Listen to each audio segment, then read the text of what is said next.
Como cada 25 de noviembre, os puedo decir que prefería no estar aquí, porque eso significaría que habíamos ganado ya la batalla. Eu, como home, non podo consentir o que está a pasar. Non podemos mirar cara a outro lado.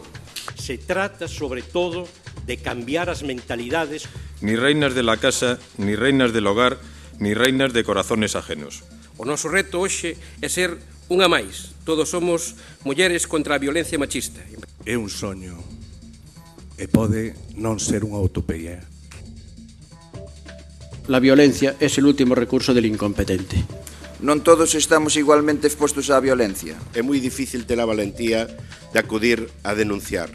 Encontrarán la palabra. Muchas mujeres inmigrantes en situación irregular que sufren esta lacra y que no pueden denunciarla. Non somos en absoluto alleos a este drama tan reiterado. Moitas gracias ás mulleres socialistas, ás mulleres progresistas, ás feministas por mostrarnos o camiño.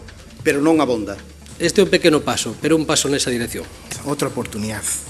Pero cuántas van? Non se te ocurre a ponerme la mano encima. Porque non é digno de ti. Noraboa. Todas as vaguas e a sangue das mulleres mortas fixeron a última colada. Quero liberar un universo de ollos apagados. Rompan su silencio, convenzan a otros varones. La agresión a la mujer no es obra de enfermos ni de hombres con trastornos de personalidad. Porque os homes ás veces non entenden e derrumban as torres que querían. Cando golpean a muller, nos golpean a nós. Cuántas vidas humilladas, cuántas lágrimas calladas. Os necesitamos a todas y a todos para juntos romper todos los armarios que las viejas sociedades han fabricado. Tenemos que ser capaces de crear un futuro sin víctimas ni verdugos. Para educar en igualdad desde la diferencia. Que no es la mujer ni es el hombre quien transmite el machismo.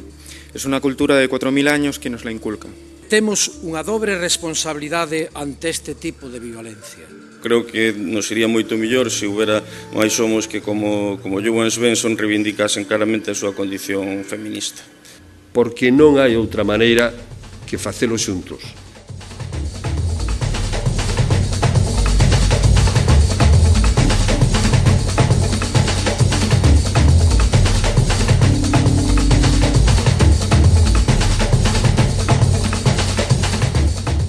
Que nunca máis estaredes solas, que tendes que saber que non estades solas.